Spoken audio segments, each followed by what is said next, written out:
ان میں اب تو کسی کو شک نہیں رہا کہ جتنی فارم اور جتنے وہ مٹیریل تھا جس سے فارم 47 آخر میں منتج ہوتا تھا، وہ مٹیریل انہوں نے ضائع کیا ہے.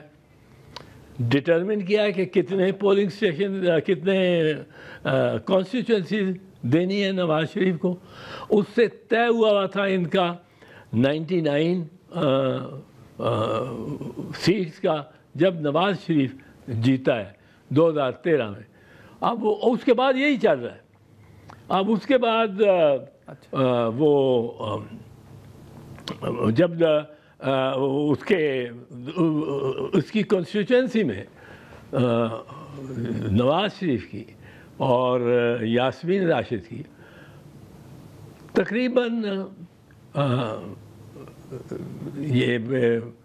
تقریباً کوئی 270 کے قریب پولنگ اسٹیشن تھے. اب ان پولنگ اسٹیشن کا انتظام بھی سنبھالنا ہوتا ہے کینڈیڈیٹ کو، سب کو.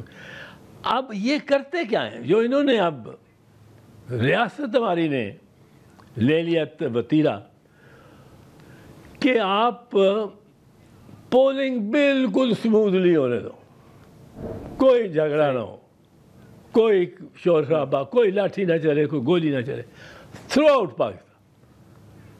کیونکہ انہوں نے تو رزلٹ وہی دینا ہوتا ہے جو وہ چاہتے ہیں. پھر ان کے کارندے جب ووٹنگ ختم ہو جاتی ہے، جب ووٹر گھر باہر چلا گیا ہوتا ہے، تو ان کے کرندے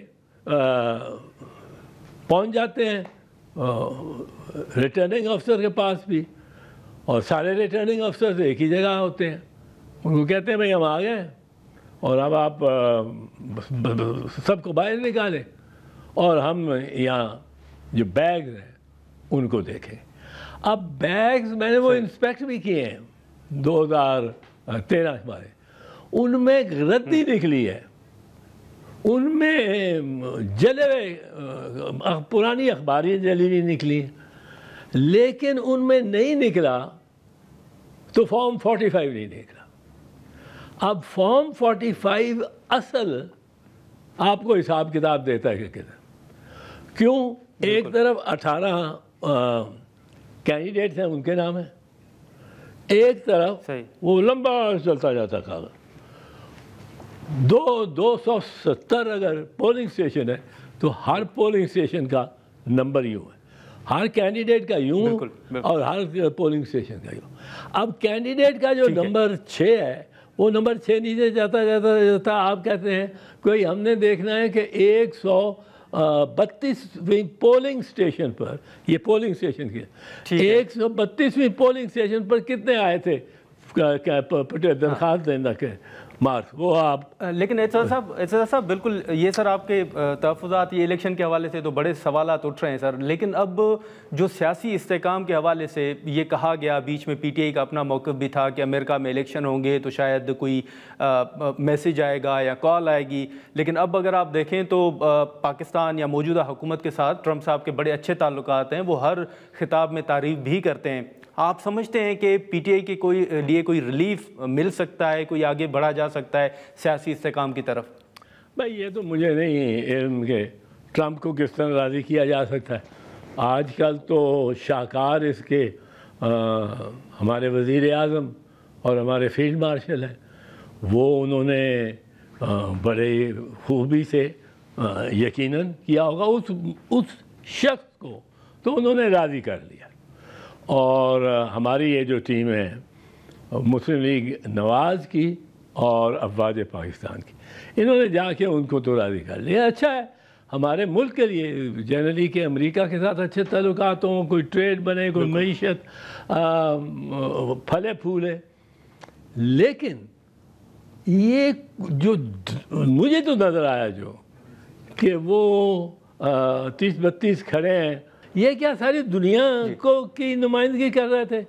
کیا ان میں سب میں اور یا ان کے جو لوگ ہیں عوام ان جن ملکوں سے یہ آئے وہ سب عوام نے یہ فیصلہ کر لیا ہے کہ یہ جو نیتن یاہو ہے یہ بم گراتا رہا ہے، یہ بچوں کو بھوکا مار کے سٹارو کر کے اس نے ان کو کیا ہے، ان کی بلڈنگوں کی چھتیں آبادی پر سونے والوں پہ اس نے نیتن یاہو نے ان کو مطلب اتنی بربریت تو خبر نہیں یہ ہٹلر یا چنگیز خان یا کسی نے کی ہوگی. اس کا تو تاریخ میں ان لوگوں میں نام آنے والا ہے اور لوگ یاد کریں گے، اور یہ تو ہمارے آنکھوں کے سامنے کرتا رہا ہے. تو یہ مجھے اس میں دیکھیں ایک چیز جی سر جی سر، یہ جو آپ نے انتخابات کے حوالے سے جیسے بالکل واضح ایک موقف رکھا کہ اب ہر بندے کو معلوم ہے کہ انتخابات میں کیا ہوا، اسی طرح اب وہ سر سارا پروسیس ہو گیا، لیکن اب آپ کو خان صاحب کے لیے یا پی ٹی آئی کے لیے کوئی ریلیف نظر آ رہا ہے سر مرکز میں، یا خان صاحب کی رہائی کے حوالے سے کچھ نظر آ رہا ہے سر آپ کو؟ یار ایک تو پی ٹی آئی شروع ہو گئی خان صاحب کو رہا کرانا جی، اور رہا کرانے کے تو ضابطے ہی ایسے ہیں کہ وہ آسانی سے رہا نہیں ہوگا. آپ عدالتوں میں جا رہے ہیں اور پرسو کر رہے ہیں، عدالتیں آپ سے بہت زیادتی کر رہی ہیں خان کے ساتھ، اور اس کے خلاف یہ عدالتیں ہماری سپیریئر موسٹ عدالتیں، جس عدالت نے نشان لیا پارٹی کا، وہ نشان پارٹی کا نہیں، وہ نشان تو ووٹر کا تھا جو پڑھ نہیں سکتا. وہ دیکھتا ہے کہ یہاں تیر ہے تو بلاول کو ووٹ پڑا جائے، یہاں اگر آپ کا وہ بلہ تھا تو بلے کو بھی ووٹ دیا جائے. یہاں ہمارے جو ہم سوچتے ہیں کہ آج بڑے خوش نظر آ رہے تھے مجھے شہباز شریف، اور وہ اپنے پوزیشن انہوں نے ایسی رکھی ہوئی تھی کہ ٹرمپ کے کیمرے کے فریم میں ہی ان کی تصویر آئے. اور پر یہ we will have to row these days. یہ مجھے ایک جس طرح اسٹیج پلے میں پیچھے تصویر بنائی ہوتی ہے وہ لینڈسکیپ کی، اور اس میں ایک بھیڑیا بھی ہوتا ہے اسٹیج کے پیچھے، مطلب جو اسکرین ہے اس میں کوئی بیبیاں بھی کپاس چگ رہی ہیں.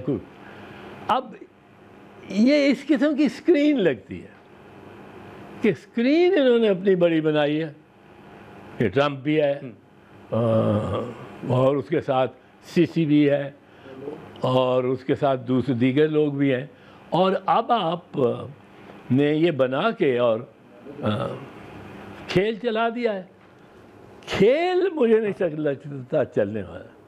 اب اگر حماس بھی وہاں نہ ہو، اگر اسرائیل بھی وہاں نہ ہو، اگر اسرائیل بھی اس کا پابند نہ ہو، اس کا وہ تو پابند نہیں ہے.